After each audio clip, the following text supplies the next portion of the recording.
کیونکہ سنت ہے رسول اللہ صلی اللہ علیہ وسلم کی۔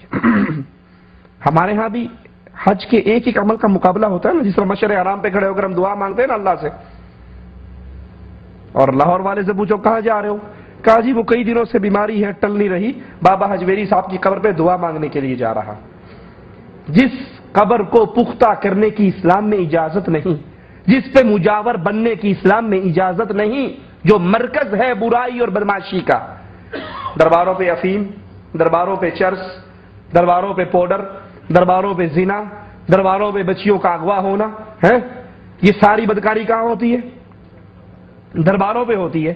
یہ مرکز تو برائی کا مرکز ہے، وہاں پر آپ کی دعا کیسے قبول ہوگی؟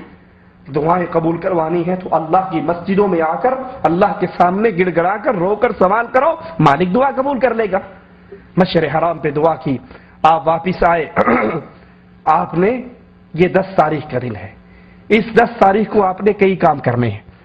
پہلے بڑے جمرے کو کنکریاں مارنی ہے، قربانی کرنی ہے، بال کٹوانے ہیں، طواف زیارہ کرنا ہے، طواف افاضہ بھی کہا جاتا ہے وہ کرنا ہے، اور حج تمتع اور قران والے نے سعی بھی کرنی ہے۔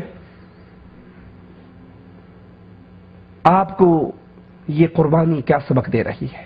حج کے اندر آپ جانور ذبح کر رہے ہیں، خون بہا رہے ہیں، کیا سبق دیتی ہے کہ اے اللہ کے نام پر بیت اللہ میں ذبح کرنے والے، اب یہ خون غیر اللہ کے نام پہ ذبح۔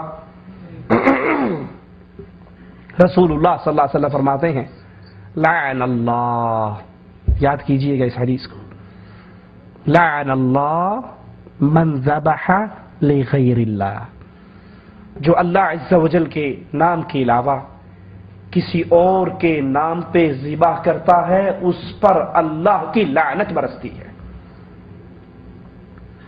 آپ حج پہ گئے، آپ نے بیت اللہ میں اللہ کے نام پر قربانی کو ذبح کیا، اور واپس آ کر کسی بابے کے نام پر 11ویں کی سبیل لگا دی، یا محرم کی سبیل لگا دی، یا سبیل حسین لگا دی، یا پیر لال شہباز قلندر کے دربار پہ گئے اور آپ مرغا لے کر گئے، پیر ککڑ گھیمتے پتر ڈے، مرغا لے لو بیٹا دے دو، وہاں پر آپ نے مرغے کی، بکرے کی، جانور کی نیاز دی، دودھ کی نیاز دی۔ دودھ بیچتے ہوئے پانی ڈال لیں گے، لیکن 11ویں والے دودھ میں پانی، اللہ کا ڈر نہیں ہے، اللہ کا ڈر۔ اللہ اکبر۔ عمر ابن خطاب مدینے کی گلی میں سے گزر رہے، ایک گھر میں سے آواز آئی، بڑھیا کہتی ہے بچی کو بیٹا دودھ میں پانی ملا دو۔ وہ کہتی ہے اماں آپ کو نہیں پتا، عمر ابن خطاب نے پابندی لگائی ہے، منع کر دیا ہے۔ کہا رات کا وقت ہے، رات کا وقت ہے، اندھیرا ہے، عمر خطاب اپنے گھر میں آرام سے سو رہا ہوگا، تم ملا دو، اب کوئی عمر خطاب یہ بیٹا ہمیں دیکھ رہا ہے۔ تو وہ مومنہ کہتی ہے ماں اگر عمر ابن خطاب نہیں دیکھ رہا تو اس کا رب تو دیکھ رہا ہے، اگر عمر ابن خطاب نہیں دیکھ رہا تو اس کا رب دیکھ رہا ہے۔ دودھ بیچتے ہوئے اس میں پانی ملا دیں گے، لیکن جب دودھ بابا جی کے دربار پہ سبیل کے لیے جائے گا تو اب پانی، اللہ کا ڈر نہیں ہے، مردوں کا ڈر۔ اللہ سے نہیں ڈرتے۔ او جی مولوی صاحب آپ تو باتیں عجیب کرتے ہیں، اگر ہم دودھ میں آج 11ویں والے دن پانی ملائیں یا آج کا دودھ ہم بیچ دیں تو پیر صاحب ہماری بھینس مار دیں گے۔ سنا یا نہیں سنا؟ یہ پیر نہ ہوا بھینس مار فیکٹری ہو گئی، جو دودھ نہیں دے گا اس کی بھینس مار دے گا۔ بھائی یہ موت و حیات تو اللہ کے اختیار میں ہے، کسی بابے کی اختیار میں نہیں ہے۔ یہ آپ کو سبق مل رہا ہے کہ آپ اللہ کے لیے حج میں قربانی کر رہے ہیں، اب آپ کسی پیر کی قبر پہ نہ مکھی، نہ دیا، نہ پھول، نہ چادر، نہ بکرا، نہ مرغا، نہ تیل کے دیے، نہ گھی کے چراغ۔ کیوں؟ یہ عبادت ہے کس کی؟ خالص اللہ کی۔ اور جب آپ غیر اللہ کے لیے کام کرو گے تو اللہ کی عبادت میں غیروں کو، میں نے مکھی کا نام لیا، کیوں لیا؟ کیونکہ حدیث رسول میں آتا ہے، دو شخص ایک قبر کے پاس سے، ایک بت کے پاس سے گزرے، ان کا عرس تھا، ان کی عید تھی۔ انہوں نے کہا بھائی ہمارے تو یہ رواج ہے، یہاں پر جو بھی جائے گا کچھ نہ کچھ دے کر جائے گا بابا جی کے نام پہ۔ انہوں نے کہا ہم تو مسافر ہیں، ہمارے پلے تو کچھ بھی نہیں۔ کہا مکھی مار کے دے دو۔ ایک نے مکھی ماری اور کہا نظر اللہ نیاز حسین، بی بی کے نام پہ، بابا کے نام پہ، چادر کے نام پہ ہیں، اس کو چھوڑ دیا، جانے دیا۔ دوسرے سے کہا تو بھی مکھی مار۔ کہا مکھی مار کر بھی دوں گا تو اس کے نام پہ جس نے مکھی کو پیدا کیا، کسی اور کے نام پہ مکھی کی نیاز بھی۔ غور کرو دکاندار بھائی، دکان پہ بیٹھے ہیں، فقیر آ کر کہتا ہے نظر اللہ نیاز حسین، اور آپ 1 روپیہ ڈال کے اس کے کشکول میں ڈال دیتے ہیں، 70 سال کی عبادتیں برباد ہو جاتی۔ آپ نے اللہ کی عبادت میں بھلے 1 روپیہ ہی غیر اللہ کے نام پہ دیا، آپ نے اس کی عبادت میں غیر کو شریک ٹھہرایا۔ یہ آپ کے لیے سبق ہے، یہ قربانی، کہ اس قربانی کرتے وقت عہد کیجئے آج اللہ کے نام پہ ذبح کر رہا ہوں تو اب کسی غیر کے نام پہ ذبح، وگرنہ مشرکین مکہ یہی کیا کرتے تھے۔ وَجَعَلُوا لِلَّهِ مِمَّا ذَرَأَ مِنَ الْحَرْثِ وَالْأَنْعَامِ نَصِيبًا فَقَالُوا هَذَا لِلَّهِ بِزَعْمِهِمْ وَهَذَا لِشُرَكَائِنَا۔ وہ اپنے جانوروں کو، اپنے بکروں کو، اپنے اونٹوں کو، اپنی کھجوروں کو 2 حصوں میں بانٹا کرتے تھے اور کہتے یہ اللہ نام کی، یہ بابا کے نام پہ، یہ حبل کے نام پہ، یہ لات کے نام پہ، یہ عزا کے نام پہ، یہ منات کے نام پہ، اور یہ اللہ کے نام پہ۔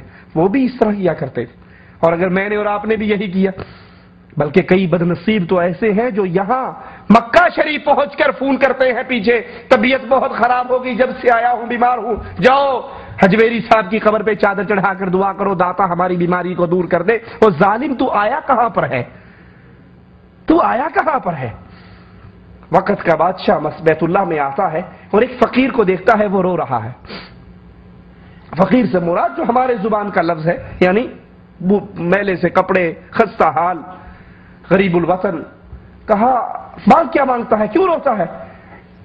تو غور کرنا، بظاہر جس کی حالت کمزور تھی مالی طور پہ، وہ اس وقت کے بادشاہ کو کیا کہہ رہا ہے؟ کہتا ہے اس کے گھر میں بیٹھ کر تجھ سے مانگوں شرم آتی ہے، اس کے گھر میں بیٹھ کر، اس کے گھر میں بیٹھ کر تجھ سے مانگوں اس سے شرم آتی ہے۔ وہ پیچھے ہو کر بیٹھ گیا، کہا کوئی بات نہیں۔ جب یہ دعا کر کے باہر نکلا، بیت اللہ سے باہر نکلا، پیچھے پیچھے وہ بھی آ گیا۔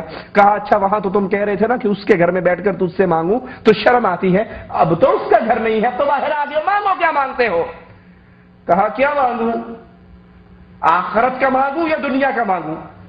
کہا آخرت کا تو میں بھی اللہ کے در کا مانگتا ہوں، میرے پاس تو کچھ نہیں، ہاں دنیا کے 4 پیسے ہیں، مانگ کیا مانگتا ہے؟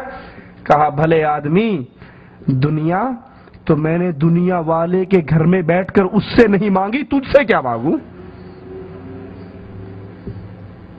یہ آپ کو سبق دے رہا ہے کہ اب سارا مال آپ نے خرچ کرنا ہے تو اللہ کے نام پہ، اللہ کے نام کے علاوہ نہ کسی کی 11ویں دی جا سکتی ہے، نہ بی بی فاطمہ کی سان کے دی جا سکتی ہے، نہ کسی قبر پہ چادر چڑھ سکتی ہے، نہ کسی قبر پہ دیا جل سکتا ہے، نہ کسی قبر پہ پھول ڈالے جا سکتے ہیں، نہ کسی عرس اور میلے کے لیے چندہ دیا جا سکتا ہے۔ یہ مال خرچ کرنا عبادت ہے اور یہ حق ہے صرف ایک اللہ عز و جل کا۔ آپ نے حج تو کر لیا، لیکن اس حج کے سبق کو یاد کیجئے۔ یہ حج آپ کو اور مجھے سمجھاتا کیا ہے کہ عبادت کا ہر طریقہ جو خالص اللہ کے لیے ہے، اب وہ غیر کے لیے عمل، اور ہم نے عبادت کے ایک ایک عمل کو غیر کے لیے خاص کر لیا۔ اللہ کے لیے بھی کرتے ہیں، غیر کے لیے۔ مثال دے کے چلوں کیسے؟ اللہ اکبر، میقات پر آ کر ہم احرام باندھتے ہیں نا سفید چادروں میں، ہر آدمی کوئی کالی چادر میں تو نہیں جاتا نا، مخصوص لباس ہے۔ کیا خیال ہے ہمارے پیروں کے عرسوں کے دربار پہ جانے کے لیے مخصوص لباس نہیں ہے؟ سبز چولا پہن کر نہیں جاتے؟ سبز چولے پہن کر جاتے ہیں یا نہیں جاتے؟ حج کے لیے سفید احرام ہے تو دربار کے لیے سبز چولا ہے۔ اچھا حج جب مرضی کر لے، کیا خیال ہے رمضان میں حج ہو جائے گا، شوال میں ہو جائے گا، محرم میں آج کل رش زیادہ ہے تو کیا خیال ہے محرم میں جا کر حج کر لیں؟ حج کے لیے مخصوص مہینہ ہے اور مخصوص دن ہے، تو کیا خیال ہے ہمارے پیروں کی قبروں کے عرسوں کے لیے مخصوص دن نہیں ہے؟ کیلنڈر چھپے ہوئے، جنتریاں چھپی ہوئی، آج فلاں کا عرس، آج دڑکی شاہ کا، آج لسوڑی شاہ کا، آج پسوڑی شاہ کا، آج کھوتے شاہ کا، آج بٹیرے شاہ کا، آج گھوڑے شاہ کا، آج تیتر شاہ کا۔